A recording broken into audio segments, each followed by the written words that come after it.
आज जो मूवी हम एक्सप्लेन करने वाले हैं इसका नाम है फैमिली प्रैक्टिस, जो 2018 में रिलीज हुई थी। इस कहानी में हमें एक लड़की दिखाई जाती है जिसका नाम सोनिया है। वो पहले एक दिमागी मरीज थी और इलाज करते करते वो एक 68 साल बुढ़े डॉक्टर के साथ सेट हो जाती है। पर बाद में उसे उसके बेटे में इंटरेस्ट बढ़ जाता है, जिससे उनकी फैमिली में काफ़ी प्रॉब्लम्स क्रिएट होते हैं। आखिर इस कहानी में और क्या क्या होता है जानने के लिए इस वीडियो को पूरा देखें। तब कहानी की शुरुआत होती है और हमें एक कपल दिखाए जाते हैं जिसमें लड़के का नाम साइमन और लड़की का नाम फेबिना होता है। ये दोनों कार्टून आर्टिस्ट हैं। साइमन अपनी गर्लफ्रेंड के साथ घर से दूर रहता है। उसके फादर का आज 68वां बर्थडे है, इसलिए वो अपनी गर्लफ्रेंड के साथ अपने घर जाता है ताकि उसे अपने पेरेंट्स से मिला सके।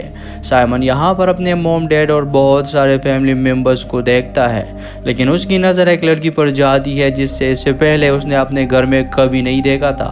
तभी वो अपने डैड को उसके साथ बातें करते हुए देख लेता है, तो एक फैमिली मेम्बर से पूछता है कि ये लड़की कौन है और यहाँ क्या कर रही है। तब उसे पता चलता है कि ये उसके डैड की नई सेक्रेटरी है। साइमन का डैड एक डॉक्टर है और सबको पता है कि वो अपने पेशेंट को सेट करके बाद में उन्हें सेक्रेटरी बनाकर गर्लफ्रेंड की तरह रखते हैं। साइमन की मोम इन सब से काफ़ी तंग आ गई थी, मगर वो कुछ नहीं कर सकती क्योंकि वो खुद अपने शोहर के अंडर काम करती है। वो साइमन को बताती है कि इस लड़की का नाम सोनिया है और अब वो तुम्हारे डैड के साथ हॉलीडेज़ पर जाने वाली है।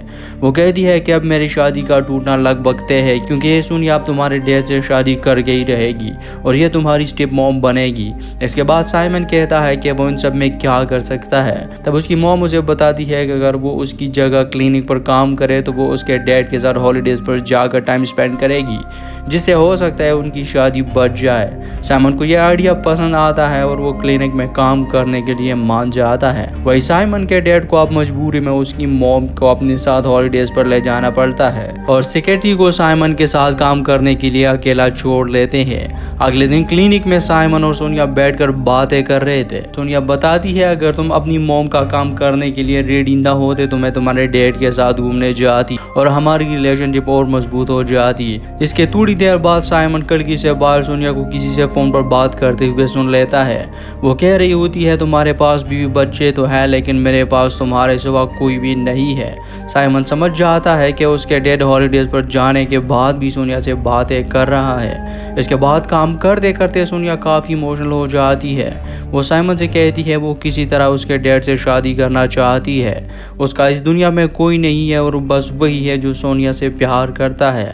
साथ में वो ये भी बताती है कि उसने हॉलीडेज पर शादी करने का फैसला किया था पर तुमने मेरे सारे प्लान को ख़राब कर दिया, और ये कहते हुए रोने लगती है। इसे देखकर साइमन को थोड़ा बुरा लगता है कि सोनिया सच में उसके डैड से प्यार करती है। वो सोनिया को टिश्यू पेपर देता है और साथ में दिलासा देने की कोशिश करता है, लेकिन पता नहीं सोनिया को क्या हो जाता है और साइमन को किस करने लगती है। कुछ ही सेकंड बाद दोनों को रियलाइज होता है कि वो ये क्या कर रहे हैं। तब दोनों एक दूसरे से अलग हो जाते हैं। अगली सुबह जब साइमन क्लिनिक जाता है उसे बहुत बुरा लगता है जो भी उसके साथ कल हुआ, इसलिए वो सोनिया से उस बारे में सॉरी करता है, मगर सोनिया बिल्कुल कैजुअल होकर जवाब देती है इट्स ओके, मतलब ये उसके लिए बिल्कुल भी बड़ी बात नहीं थी। अब साइमन को क्लिनिक में सोनिया का फाइल मिल जाता है। वो देखता है सोनिया पहले कई दफ़ा सुसाइड करने की कोशिश कर चुकी है और इसके डैड ने उसका ट्रीटमेंट करके उसे ठीक किया है। इसके बाद साइमन घर के लिए निकल जाता है। रास्ते में वो अपनी गर्लफ्रेंड फेबिना को देखता है जो किसी और आदमी के साथ बैठी हुई है, जो एक रेस्टोरेंट में बैठकर लंच कर रही है। तब साइमन पूछता है कि तुम यहाँ क्या कर रही हो, जिस पर उसकी गर्लफ्रेंड बताती है तुम अपने डैड के क्लिनिक में बिजी हो जबकि मैं बस अपना प्रोजेक्ट कंप्लीट करने के लिए इस आदमी के साथ बैठी हूँ। साइमन को यह बात सुनकर बहुत बुरा लगता है और यहाँ से जाने लगता है। वहीं दूसरी तरफ सोनिया को पता चलता है कि साइमन ने उसकी फाइल पढ़ी है जो एक डॉक्टर और पेशेंट के बीच में सीक्रेट होती है। इससे सोनिया काफ़ी नाराज़ होती है और साइमन को कहती है कि तुम्हारी इस गलती पर मैं तुम्हारे ऊपर केस भी कर सकती हूँ। इसलिए साइमन सोनिया से वो फाइल खींचता है तभी सोनिया उसकी तरफ मुड़ जाती है और एक बार फिर से वो उसे किस करने लगती है, मगर इस बार साइमन भी अपने आप को रोक नहीं पाता और उसे किस करने लगता है। दोनों अब काफी ज्यादा बह चुके थे। सोनिया बताती है यहाँ पर कोई भी आ सकता है, इसलिए हमें नीचे रूम में जाना चाहिए। साइमन अब सोनिया के पीछे पीछे जाने लगता है। उसकी मन ही मन में यह बात चल रही थी कि उसके मॉम को सोनिया बिल्कुल भी पसंद नहीं है और वो उसे अपनी फैमिली से दूर करना चाहती है। पर यहाँ ये मेरे साथ क्या हो रहा है, इसलिए वो नीचे जाकर सोनिया से बात करना चाह रहा था, लेकिन सोनिया अंदर जाकर साइमन को इशारे देने लगती है, जिससे साइमन भी अपने आप को रोक नहीं पाता। अब दोनों काफी देर तक एक दूसरे के साथ एंजॉय करने लगते हैं। इसके बाद सोनिया साइमन से कहती है, तुम मेरे साथ चलो, मैं तुम्हें घर छोड़ दूंगी। साइमन सोनिया के साथ उसकी गाड़ी में घर जाता है, मगर उतरने से पहले सोनिया साइमन से कहती है, कभी मेरे घर आओ, वहाँ हम खूब एंजॉय करेंगे क्योंकि वहाँ कोई भी नहीं होता। इसके बाद साइमन सोनिया को किस करते हुए कहता है कि मैं ज़रूर आऊँगा। अब हम एक बार फिर से साइमन को देखते हैं जो अपनी गर्लफ्रेंड के साथ एक क्लब में जाकर एंजॉय कर रहा होता है, लेकिन उसने जो सोनिया के साथ किया उसके मन ही मन में गिल्ट होता है, इसलिए वो सारी बात अपनी गर्लफ्रेंड को बता देता है। यह सुनकर फबीना को शौक लगता है और यहाँ से चली जाती है।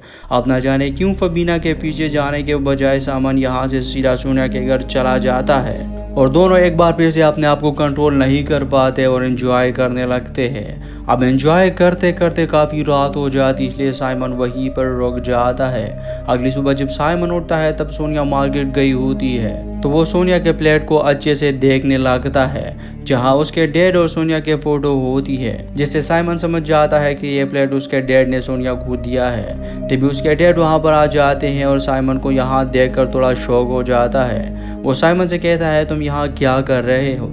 जिस पर साइमन जवाब देता है, मुझे छोड़े, आप बताएं आप यहाँ क्या कर रहे हैं। अब उसके डैड कुछ कहते उसी टाइम वहाँ पर सोनिया आ जाती है। वो साइमन के डैड से काफ़ी नाराज़ थी, इसलिए उसके सामने ही साइमन को किस करने लगती है ताकि उसके डैड को जेलस फील कराए। इसे देखकर साइमन के डैड को समझ आ जाता है कि सोनिया अब साइमन के साथ सेट हो गई है, इसलिए वो कहता है, ये मेरे लिए कोई बड़ी बात नहीं है, मैं चाहूँ तो हर रोज़ ऐसी गर्लफ्रेंड बना सकता हूँ, लेकिन तुम्हें अपनी मॉम को समझाना पड़ेगा कि तुम अब सोनिया के साथ हो क्योंकि उसे सोनिया बिल्कुल भी पसंद नहीं है। वही साइमन अपने घर आता है, उसे कुछ समझ नहीं आ रहा कि अब वो क्या करे। वो सीधा अपनी मॉम को कॉल करके उसे सारी बात बता देता है। उसकी मॉम उसे वापस से फबीना को राजी करके अपने साथ रहने को कहती है क्योंकि उसकी नज़र में सोनिया ठीक लड़की नहीं है। तो साइमन अपने गर्लफ्रेंड फबीना को मनाने चला जाता है, पर फबीना नहीं मानती, जिसकी वजह से साइमन को पैनिक अटैक आता है और वो बेहोश हो जाता है। अगले दिन जब साइमन की आंख खुलती है तो वो एक हॉस्पिटल में होता है जहां उसके डैड भी उसके साथ है। उसके डैड बताते हैं कि अगर तुम्हारी गर्लफ्रेंड का ट्रस्ट तुम पर टूट चुका है तो तुम चाहे कुछ भी करो उसे वापस नहीं ला सकते, इसलिए तुम्हें उसका पीछा छोड़ लेना चाहिए। इसके बाद हमें एक साल बाद का सीन दिखाया जाता है जहां पर साइमन अब एक बच्चे का बाप है, पर साइमन की मॉम को लगता है कि यह बच्चा साइमन का नहीं बल्कि उसके हस्बैंड का है, मगर साइमन को लगता है कि यह उसका बच्चा है। और इसी सीन के साथ यह मूवी एंड हो जाती है। तो दोस्तों, अगर आपको हमारी यह वीडियो पसंद आई है तो वीडियो को लाइक करके चैनल को भी ज़रूर सब्सक्राइब करें। Thank you.